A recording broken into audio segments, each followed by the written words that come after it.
హైదరాబాద్ లో రోడ్డు ప్రమాదాలు తగ్గించడం కోసం డే టైంలోనూ డ్రంక్ అండ్ డ్రైవ్ టెస్టులు నిర్వహిస్తున్నారు ట్రాఫిక్ పోలీసులు. యాక్సిడెంట్ల నివారణకు పగటిపూట కూడా డ్రంక్ అండ్ డ్రైవ్ పరీక్షలు చేస్తున్నారు. మద్యం తాగి వెహికల్స్ నడుపుతున్న వారిపై కేసులు నమోదు చేస్తున్నారు. ఇవాళ ఖైరతాబాద్ చౌరస్తాలో డ్రంక్ అండ్ డ్రైవ్ నిర్వహించారు ట్రాఫిక్ పోలీసులు.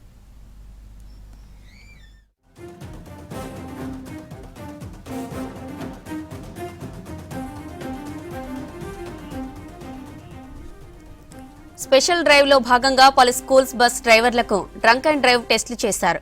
మద్యం తాగి వాహనాలు నడపడం వల్ల ప్రమాదాలు జరుగుతున్నాయని, వాటిని నివారించేందుకు తాము డ్రంక్ అండ్ డ్రైవ్ టెస్టులను చేస్తున్నామని చెప్పారు Hyderabad traffic DCP Srinivas.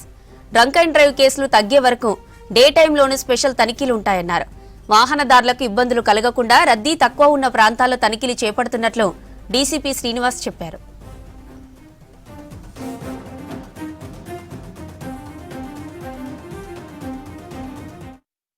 Hyderabad police commissioner Shri Anand గారి ఆదేశాల మేరకు ట్రాఫిక్ అండ్ సిపి గారు శ్రీ జనరల్ డేవిస్ గారి నేతృత్వంలో any time anywhere lightening drunk and drive అనేది కండక్ట్ చేస్తున్నాము.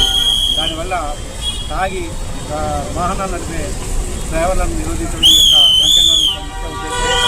ముఖ్యంగా ఈ యొక్క స్కూల్ బస్సులను ఈరోజు మేము ఎందుకు చెక్ చేశామంటే, అది కూడా స్కూల్ సమీపంలోనే ఎవరైనా బస్సు డ్రైవరు తాగి మాకు దొరికినట్లయితే అందులో ప్రయాణించే స్కూల్ విద్యార్థులకు అసౌకర్యం కలగకుండా స్కూల్ యాజమాన్యం అతి సమీపంలో ఉండేట్టుగా జాగ్రత్తలు తీసుకుంటూ 8 మంది స్కూల్ బస్సులు నడిపే డ్రైవర్లు తాగి పట్టుకోవడం జరిగింది.